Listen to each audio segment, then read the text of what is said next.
Keys to the Shop, episode 187, a conversation with Nikki Outlaw of Anecho Coffee. Hey everyone, and welcome to another episode of Keys to the Shop, where we give you insights, inspiration, and the tools you need to grow as a coffee service professional. My name is Christy Furio. I'm your host for the show. Welcome here, and I hope you are having an amazing week so far and getting ready for a good holiday season, as Thanksgiving is just around the corner here. And I am truly thankful for you listening to this show. If you would, please subscribe to the show. If you haven't done so already, just hit the subscribe button wherever you get your podcasts, and that way you'll be updated whenever there's new content posted, which is at least 2 times a week, and this week 3 times, because Founder Friday is coming up this Friday. That's going to be with Anecho Coffee Labs in Arkansas, Northwest Arkansas, and that is going to be a really great episode. So go and subscribe to Keys to the Shop. Also, if you can rate or review this show on iTunes, that would be a huge help also. Thank you so much to those of you who have already done so. Now, this episode today is brought to you by the fine folks over at Prima Coffee. Prima Coffee is a specialty coffee equipment supplier, one of the world's best, in fact. And what makes them one of the best is their dedication to curating the best equipment from all over the world and making sure that it fits with the needs of their customers. So if you're looking for espresso machines, grinders, and brewers, and things of that nature, they have a ton of amazing choices on their website. You can also find commercial kitchen equipment such as under-counter refrigeration, and so they have you covered on that end of what you would need in a coffee shop as well.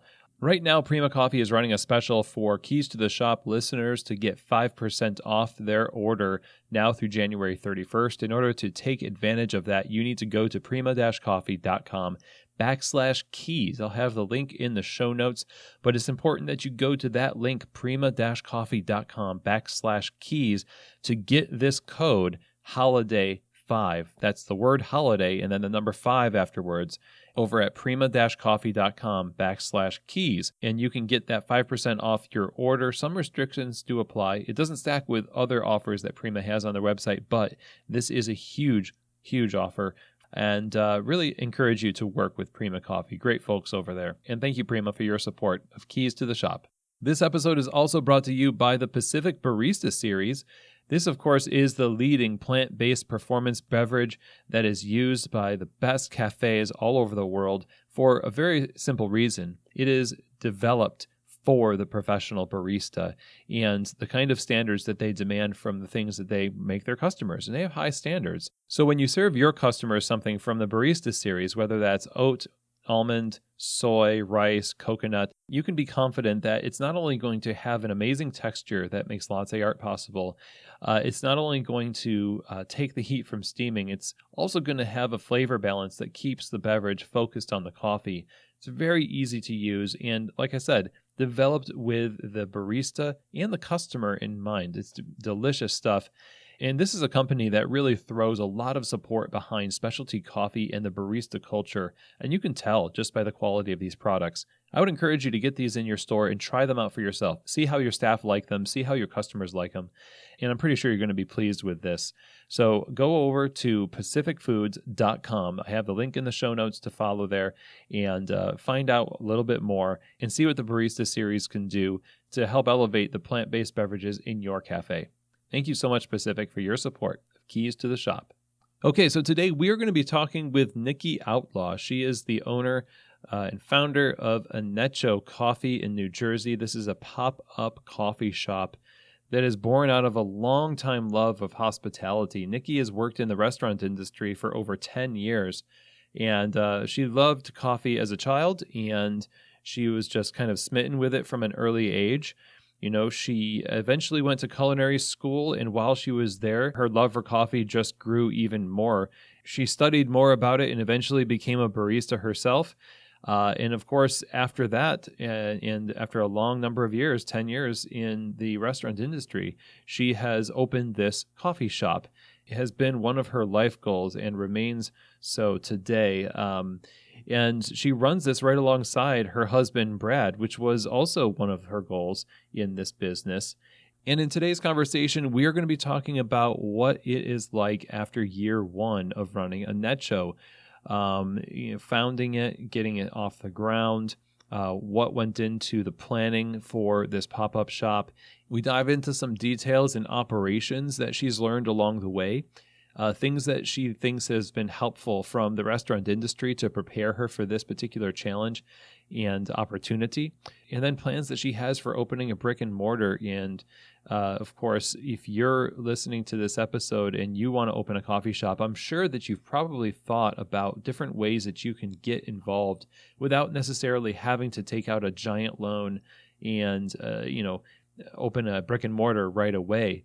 We've had some guests on the show in the past where they talk about their coffee carts or mobile coffee, operating coffee from a truck. And this is similar and very appropriate because it's a great way to get your feet wet.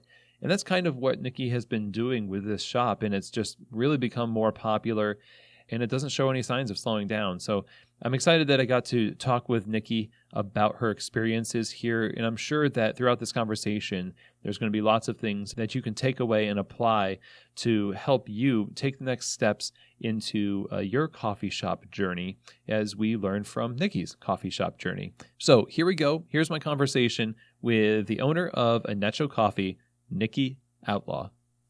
Well, Nikki, thank you so much for joining me on the show. Excited to talk to you today. Yeah, thanks so much for having me. I'm excited to talk about coffee. So yeah, coffee. Wow, what a thing. You have been operating your pop-up now for how long has it been? It will be a year in December, so essentially a year. How long have you been in coffee? You weren't in coffee originally, but you've been in hospitality for a while, and then kind of made the transfer into coffee. Let's start with hospitality. I mean, what kind of drew you into that first of all? And then how did coffee kind of work its way into your life? Yeah, so as far as hospitality, I've been working in the hospitality industry for almost 11 and a half years. I started kind of just like out of a need for a job. And my mom knew the owner of a restaurant. And so it started from there. And just what really kept me was being able to interact with people. I really love the fast paced environment of the restaurant. Believe it or not, after like a busy shift, I do feel, although tired, yes, I feel invigorated. Like, oh yeah, like we got through that and that felt great. And so also just the joy that like food and coffee brings to people, that it brings people together. I really appreciate that. And then I got into coffee, I would say around 2012. I was in culinary school. I was just increasingly getting interested in coffee and, its ability to taste differently than our parents made it, we'll say, and just the different flavors and nuances it brought from different brewing methods and roasting styles and all of that. So I started just visiting coffee shops, and I was like, oh, I could really enjoy doing this.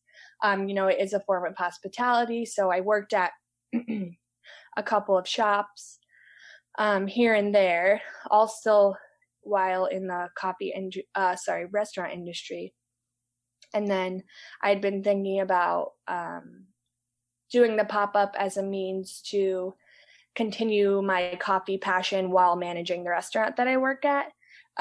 So kind of a side hustle, but my dream is to open a coffee shop. So kind of pairing the can I do coffee on my own to fuel my dream, but also to have it as a passion on the side. I love that. So what kind of you mentioned in the hospitality industry, in the restaurant industry, you loved the challenge of getting through a rush. And as you have experienced that and also experienced coffee, what have you seen as the major difference, or maybe things that are similar between the two that you feel like the restaurant industry has really prepared you for? So I work at a pretty like high volume breakfast restaurant. So just being able to most of the time, keep a good attitude and just interact with customers in a positive way, even if they're a little crabby, because, humans can get that way sometimes. But I think just learning to, while being stressed out, portray a calm individual really helps. And then, with coffee, there's always rushes. People are oftentimes have not had coffee yet.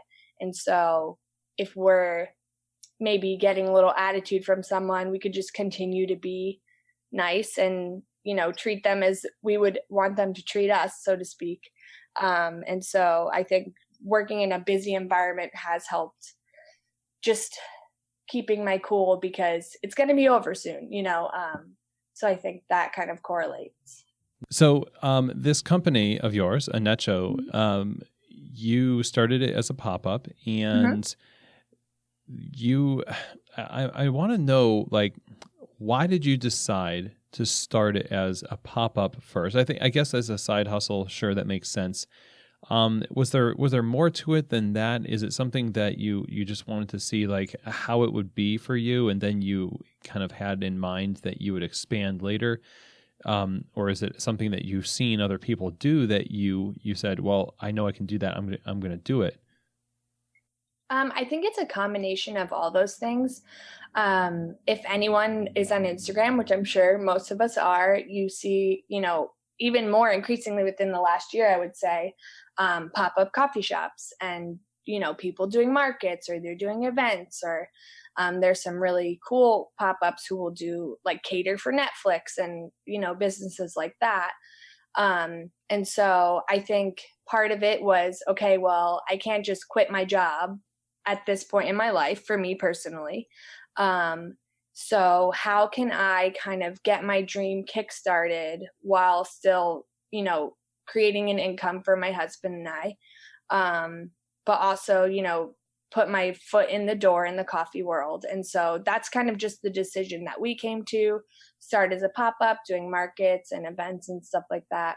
So we set out on that mission, kind of just looking into what other pop-ups and stuff were doing, and, slowly made decisions to start. And then last year, my friends were putting on, they own a clothing company. They were putting on a market, like a holiday market. And so we said, all right, we're going to shoot for that December market as our kind of liftoff date. So what went into everything from the time you decided to start this pop-up to the time you launched during that market? There's a lot of little details that go into creating something like this. So I wonder if you could just kind of detail that. What goes into this pop-up thing? Yeah. So obviously you have to have a name. And so my husband and I were kind of, going back and forth about names. And this word, Anecho, it's a Greek word. It means to build one another up and bear with one another. It comes from a verse in the Bible, Ephesians 4:2. And we kind of, my dream for having a coffee shop is being that, like, community where people could come and share a cup of coffee with the conversation. And so I kind of just felt like coffee can be inclusive of bearing with someone and building them up. And it can be this positive thing, even if you're sharing something that's hard. So number one, coming up with a name.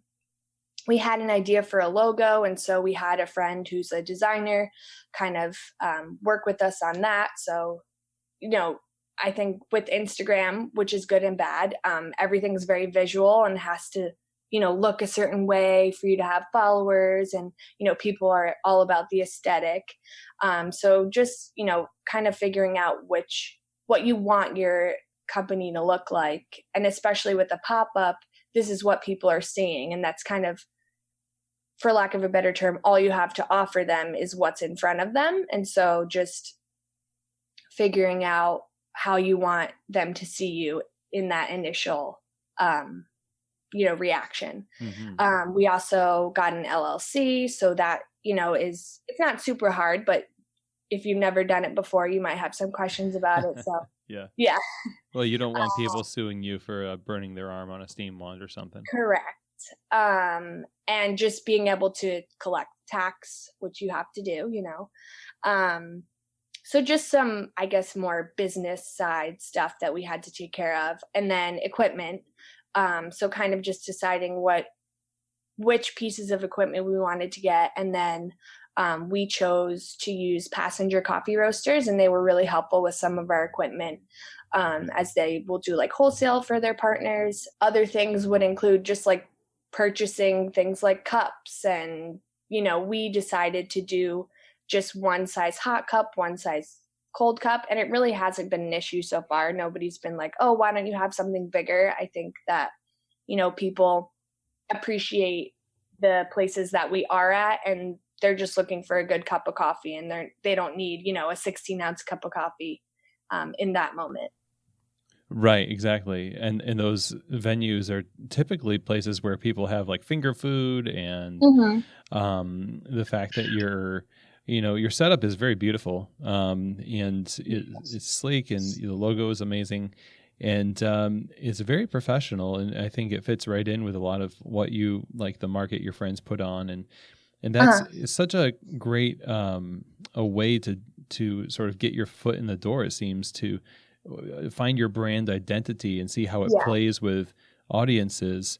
So you created a identity for yourself and created, this physical structure that would house all of your equipment and just make it all. Simplicity sounds like it's what you were going for. Is that accurate? Yeah. I mean, even just like my choice to have one size is just like, okay, so then I don't have to house, multiple boxes of different sizes, and people are, kind of less confused. They just, okay, what would you like, rather than what would you like and what about all these other things. I think it just makes it kind of streamline, and that's what I really like. Has your customer base responded well to this? Has that been kind of what you expected? Was that, it made it simple for them to interact with your brand, and you could deliver what you wanted? How have you seen people respond to what you do in these in this first year of doing your pop-up? Yeah, I think people have responded really well. I really appreciated the way that they responded, even to like just visually what we have. Every time we're somewhere new, people are like, wow, it's so beautiful. And that just like makes me really happy, because we want to be able to bring, essentially a coffee shop into their space. And so to bring something that looks nice, but also like a cup of coffee that people think tastes really great. That's, kind of our goal, is to bring our caffeine and other people's community, and just like bring them together. And I think a lot of people, at least in our area, haven't really seen that before. So it's kind of just new to them, and it opens their eyes to the world of specialty coffee, where they may not step into a specialty coffee shop. They may go to Starbucks, but it opens their eyes to like the other side of coffee. When you set out to do this, and you had to get the equipment, you had to get the structure and all of that stuff, was this just stuff that you, like the finances for this? Sometimes people take out a loan, sometimes people have savings and things like that. Other times it's gifts from friends and family. How did this work out for you in starting this up? Yeah, so we had some money saved, just kind of thinking like, oh, I would like to start a pop-up. Definitely not what we needed to actually purchase everything. But yeah, I think friends and family are really good at encouraging you. And so, my grandparents had said, when you want to start something, we want to be able to invest in you. And so I was really fortunate and blessed to have family members who were willing to contribute to that. So that really helped a lot. And then just deciding what was absolutely necessary to spend money on and what wasn't. And even, looking back, I'm sure I could have spent less money on an espresso machine. Like, thinking about talking today, I would say, you don't have to have the La Marzocco GS3. It's an amazing machine, but there are other cheaper options out there. I don't regret the purchase, but I think, saving a couple $1,000 early on in a small business could help you. But again, the machine I'll have for a very long time, and Yeah. I do events even when I have a shop. So. Well, that makes sense. Yeah. I mean, it's a long-term investment for sure. Mm-hmm. And it seems like, I don't know, maybe this is not the case for everyone, but when you're taking money out from a bank and it's a loan situation versus personal loans, it Mm-hmm. feels like there must be more pressure with a personal loan. Like I feel pressure, like I'm 41 and I still get money from my 90-year-old grandma Mm-hmm. and for special events, right, in life. And I feel obligated to tell her what it went for, you know? Right. And so I wonder if some of that is true in your case. Do you feel kind of like the pressure of I need to make the right decisions in the business because now more than just my husband and I are involved. It's like Mm-hmm. family is involved too. Yeah, I definitely do. And I had sent my grandfather like an email, like he's very calculated. And so I sent him an email, this is all what I spent the money on, and he didn't even respond. I was like, okay.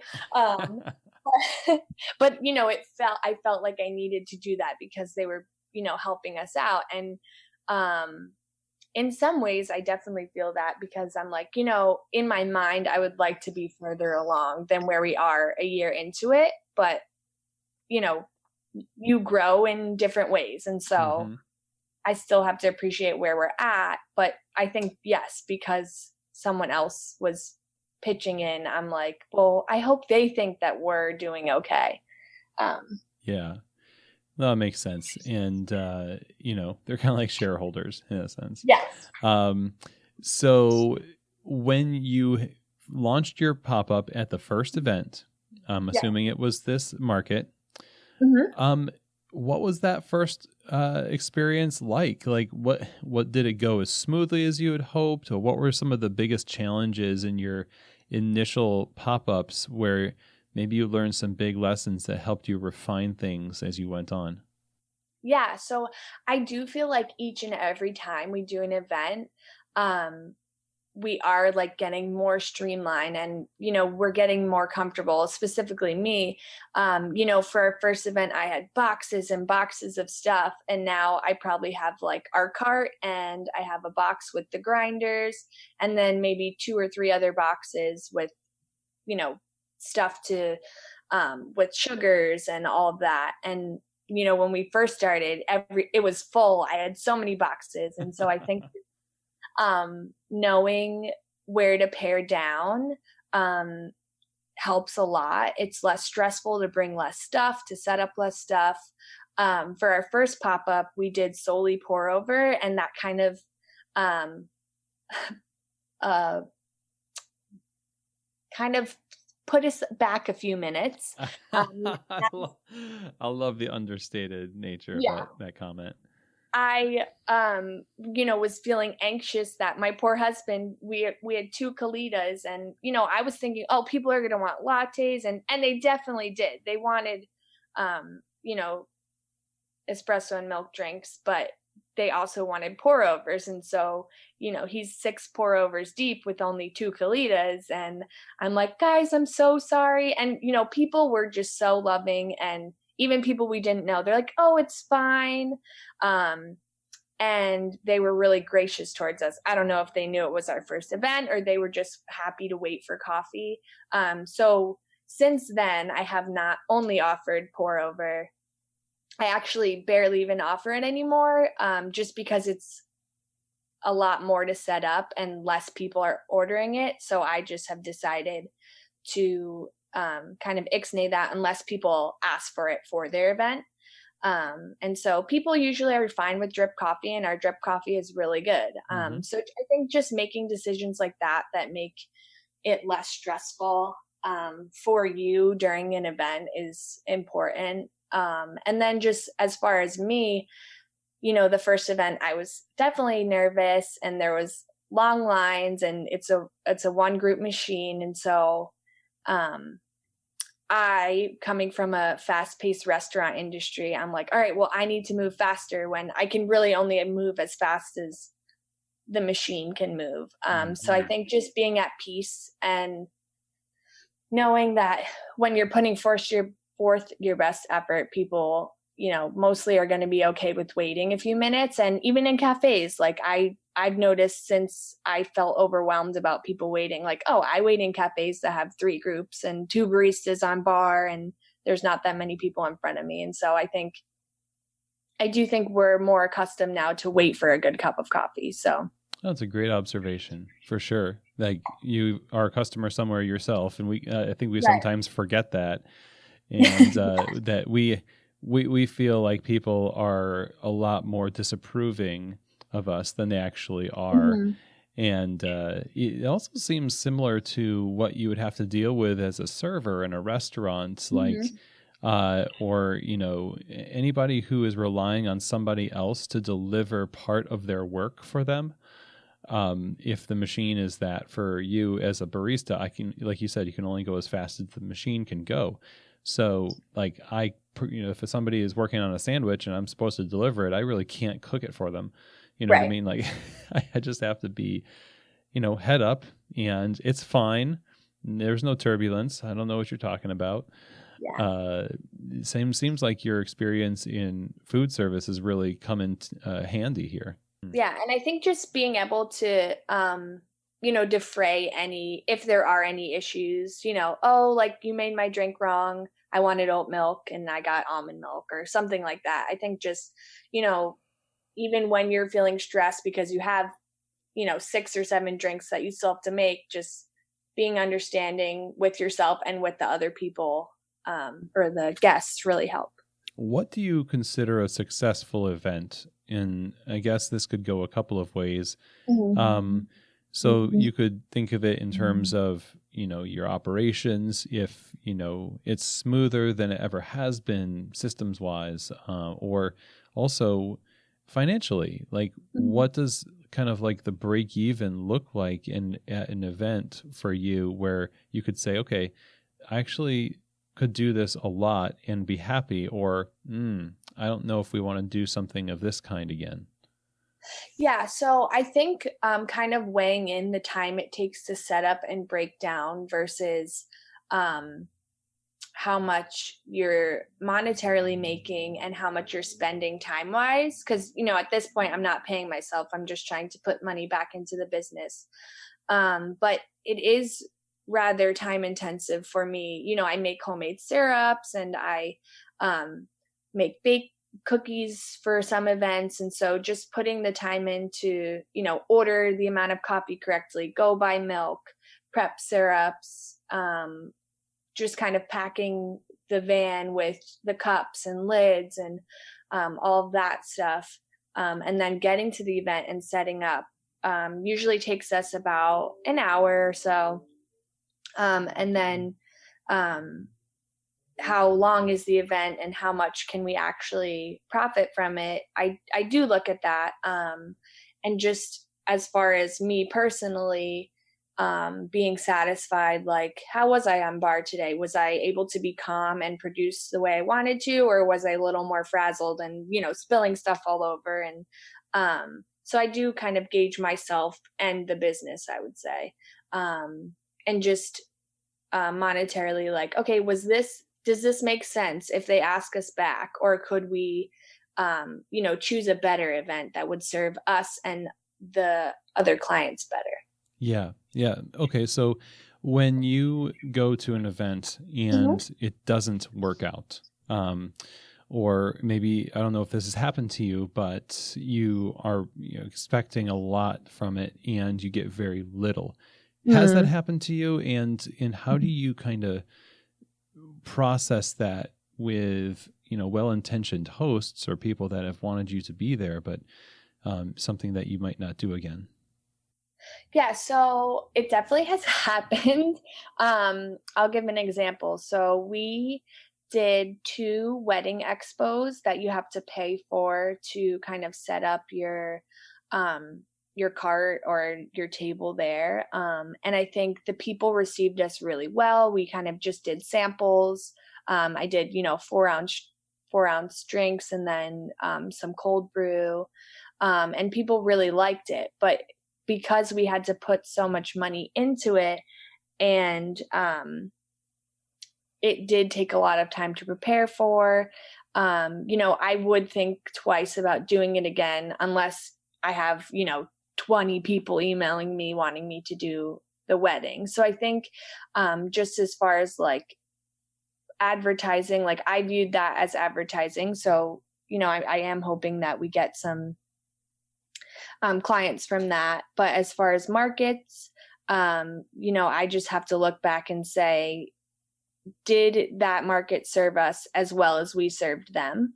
And just look at it that way. And, if we can't do that type of market again, no harm, no foul.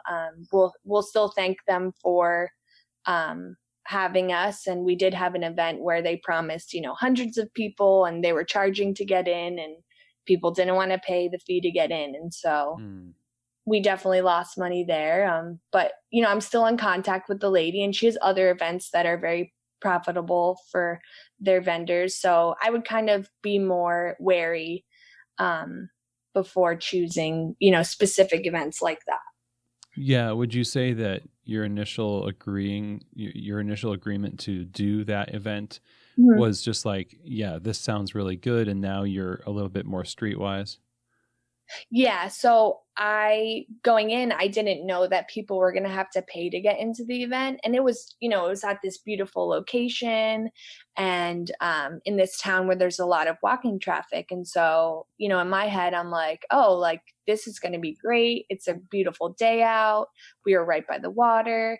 And, I did say to her, you didn't express that people were going to have to pay to get in, and would you be willing to take off that fee in order for me and the other vendors to benefit?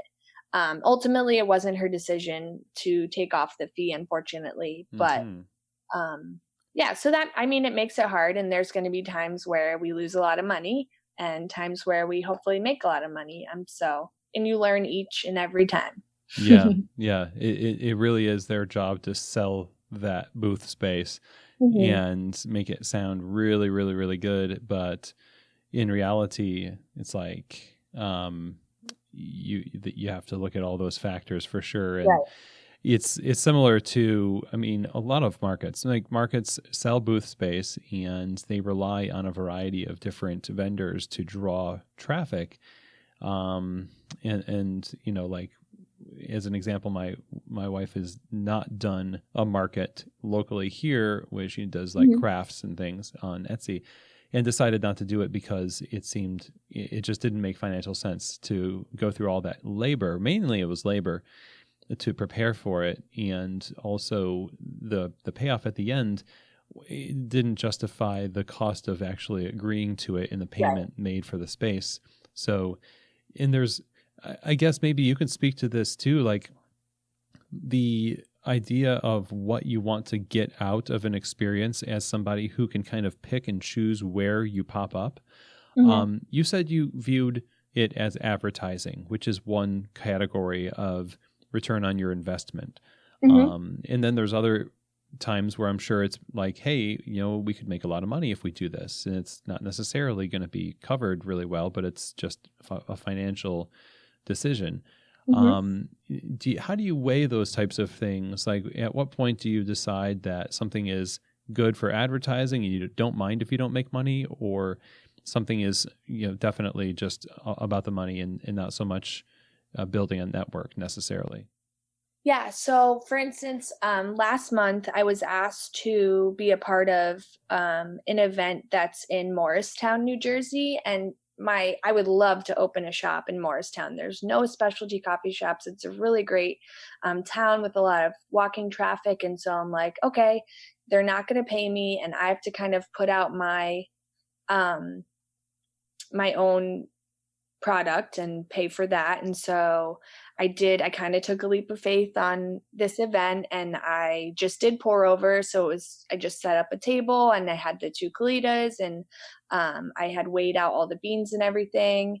And it was a networking event. So in my head, I was like, I probably would have gone to this event on my own anyway, but I get to do free advertising essentially for my business. So I think just weighing opportunities like that, like is this a town that I want to be connected to, or these people that could connect me to someone that could be a great, investor, or just someone who could really champion my business in this town. And then alternately, there had been a food truck festival that I was looking into, but monetarily, it didn't make sense to me. It was $200 to kind of get a space. Then you had to get a town permit, which depending on the town can be $25 to $100. You needed event insurance. And so in my head, I'm like, okay, I'm looking at around $400. Is there going to be 100 people to buy $4 drink to make me break even? I have no idea. And so for this time around, I passed. But hopefully when we have a little bit more funds to risk, I would try it. But you have to kind of see where you're at in that season. Yeah, for sure. And you're thinking long term about your network and also just realistically about what that return can be. And it seems like a lot of folks in your position would just have really kind of a desperation about turning down something. Like, I don't want to say no because what if, right? Yeah. And I imagine that would bury a lot of people. So do you think it's just part of your personality? It seems like you have not a hard time saying no to something. Is that true, or is it the opposite? Or you just like learned how to say no to things, but you really wanted to say yes? Correct. I've learned. I won't even say learned. I am in the process of learning to say no, but I want to say yes to everything. Mm-hmm. I really like making people happy, and I like, quote unquote, working. So like, I do enjoy this and I want to be able to do everything, but I have to kind of slow down and see what makes the most sense, especially because, I do have a full-time job. And so I am a yeser in my personal life. So I'm trying in my business life to kind of be a little more sane. Well, it could have fooled me. So good job. It seems, I guess, going well. You mentioned opening a shop and, somebody who's doing a pop-up and taking their business seriously, looking at people in companies that you want to be aligned with. This all sounds like some kind of a long-term strategy. And so it seems like opening a shop would be the next step in the iteration of Anecho. So what is next, and how are you planning to sort of get there? And just kind of share with us what your next move might be with this business. Sure. So in a dramatic turn of events, the restaurant that I currently am employed at is most likely going to be closing. They're going to be kind of tearing down the plaza that it's in and putting some housing. And so I'm kind of in this very interesting position where I need to figure out next steps. If I had $200,000 just lying around, you better believe I would be opening a shop in the next couple months. But unfortunately, I do not. And so my husband and I are kind of just in the early stages of trying to write out some ideas for business and just kind of get a rough estimate of how much it would cost to open a coffee shop, kind of just to just set up ourselves for success, hopefully. And then I am going to try to find some places to possibly pop up, more frequently and more consistently, as opposed to just markets.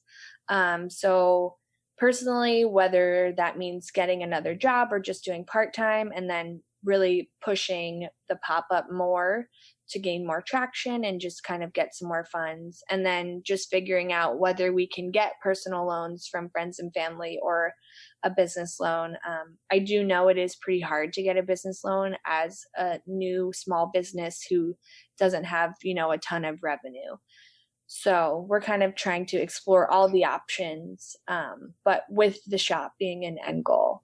So you're exploring the cost and the strategy and all of Mm-hmm. that. Like, what do you think, from your experiences as a pop-up, you want to have your brick and mortar look like and express in terms of your brand? Because you've been in all these different venues, and to some degree, I guess the venue lends its own twist on how people experience you. But this is just like a permanent place for you to live, like your own permanent venue. So what kind of a experience are you hoping to create with that? And how has the pop-up helped prepare you to make that decision?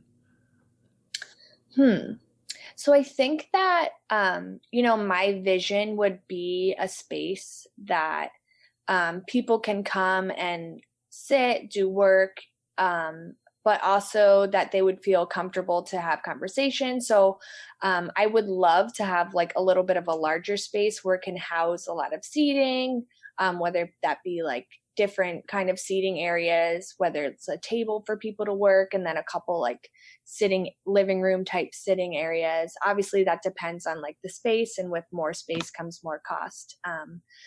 But my goal would just to have it be a space for community, and it doesn't necessarily have to be my community. It could be, people coming in and bringing their own type, but also having like that simplistic vibe that we do try and bring to the coffee shop. That's kind of the pop-up, that's kind of, calming, and not too busy.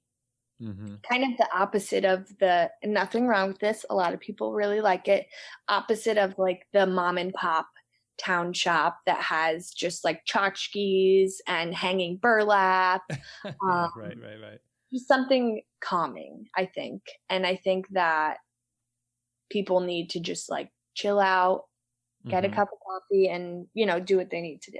A tchotchke free zone. Tchotchke free zone. Okay, good. Yeah. That's great. Well, best of luck to you in that. And I wanted to, I guess my final question to you would be like, in your experience so far, what could you share with folks who are maybe wanting to explore starting their own coffee company and pop-ups or mobile coffee as their first sort of step into that direction is what they want to do? What advice would you have for them from your experiences that you think would really help them out? Sure. So I would say kind of get a clear vision of why you're doing it. Why do you like coffee and why do you want to serve it to people? And so this way, when you are serving and you're having trouble and you're frustrated, you can remember that and kind of make the connection. Okay, it's hard right now, but I love doing this and this is why I chose to do it. Just also researching. I Googled a lot. Google is awesome.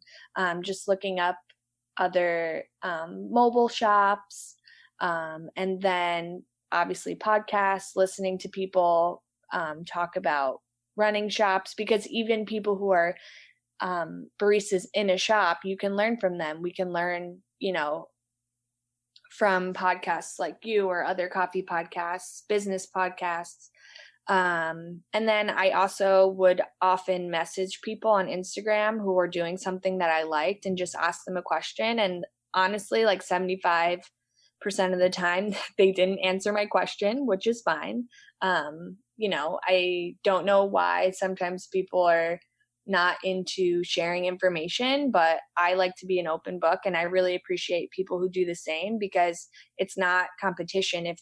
Even if we're in the same city, we're going to reach different people, because not everyone's going to appreciate my vibe, and not everyone's going to appreciate your vibe. So I think just being of the mindset that it's not a competition, even if we're doing the exact same thing. And then lastly, just figuring out, do you want to do just pour over? Do you want to, just focus on espresso drinks, and just finally taking the leap? You just have to do it. And yeah, it's scary. It costs a lot of money. But if you're passionate about it and, do your research, you can make it work. So. Awesome. Well said. Nikki, this has really been fun to talk to you and explore how this business has been going for you. And I'm really excited to see how it shapes up in the future with your eventual brick and mortar. But all you've shared has been super helpful and insightful. So thank you so much. Where can people find out more information and stay up to date with Anecho Coffee? Yeah, so on Instagram, it's at Anecho Coffee, Anecho Coffee. And then our website's being worked on, but it's anechocoffee.com. All right. Thank you so much, Nikki. Again, this was really awesome. Thank you. Well, one of the things that I really take away from this time with Nikki is that I really feel that her dedication to hospitality that has been evident from her restaurant career, but also in the way that she approaches this pop-up shop and her eventual shop, is so true to the name Anecho. She mentioned in the beginning of the episode that Anecho meant building one another up in Greek. And that's the kind of thing that we really do want from our experiences when we go into a coffee shop. We want to build the customer up. We want to build each other up too while we're working with one another. And of course, Keys to the Shop is all about affirmation and making sure that we are doing that for one another in practical ways and verbally also. So I think Nikki is a great example of this, and I'm really excited to see her pursuing coffee. We definitely need more people like that in the industry who have such a heart for hospitality and a dedication to making it work, learning the operations, and creating a solid foundation to make it a sustainable business. And I can't wait to see what happens in the future with Anecho. If you want to stay tuned with what's going on there, you can go to their Facebook page. We'll link to that in the show notes over at Anecho Coffee, Anecho Coffee. Also, you can find them at that same handle at Anecho Coffee on Instagram. And you can follow them there, see where they're popping up next, and maybe you can hire Anecho for your event. Highly encourage you to reach out to Nikki to do just that. And a huge thank you to Nikki for joining us on the show, sharing what you've learned, and all the best to you in Anecho Coffee in 2020. Now, if you want to reach out to me, the email address to do that is chris@keystotheshop.com, CHRIS @keystotheshop.com. If you have questions or comments, if you have inquiries about working with Keys to the Shop Consulting to help you as you develop your business, expand your business, or you want to refine the operations of your business, this is where Keys to the Shop can really help you. Chris@keystotheshop.com is the email to use for that. And I also want to encourage you to follow us on Instagram, as we'll be posting more stories and videos on IGTV in the coming months, dedicated to putting up a little bit more video content for you and to give you a little bit more value beyond the podcast audio itself. And speaking of podcast audio, the transcripts for these episodes is available to you by signing up for the email newsletter that is over at keystotheshop.com. When you go down to the bottom of the page, there's going to be a form to fill out. Just click yes, sign me up for the newsletter, and you'll be signed up to receive that. And that email not only has the transcripts of each episode, but it also will have bonus audio and some additional resources that I bring to you for your professional development. So again, go to keystotheshop.com and sign up to be on the email list.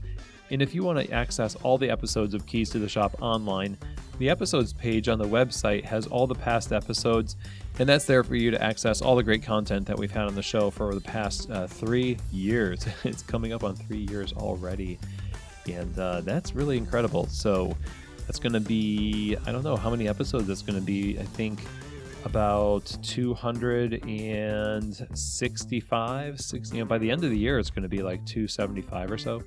Well, anyway, I hope you all stick around this week, because on Founder Friday, Black Friday, of course, it is appropriate to have Onyx Coffee. I didn't actually plan to have the color of the day match the color of the stone, but it works out perfectly. But it's a really great conversation with John Allen of Onyx Coffee, and you're not going to want to miss that one for sure. So I hope you all have an amazing week. Have a happy Thanksgiving. I'm thankful for all of you.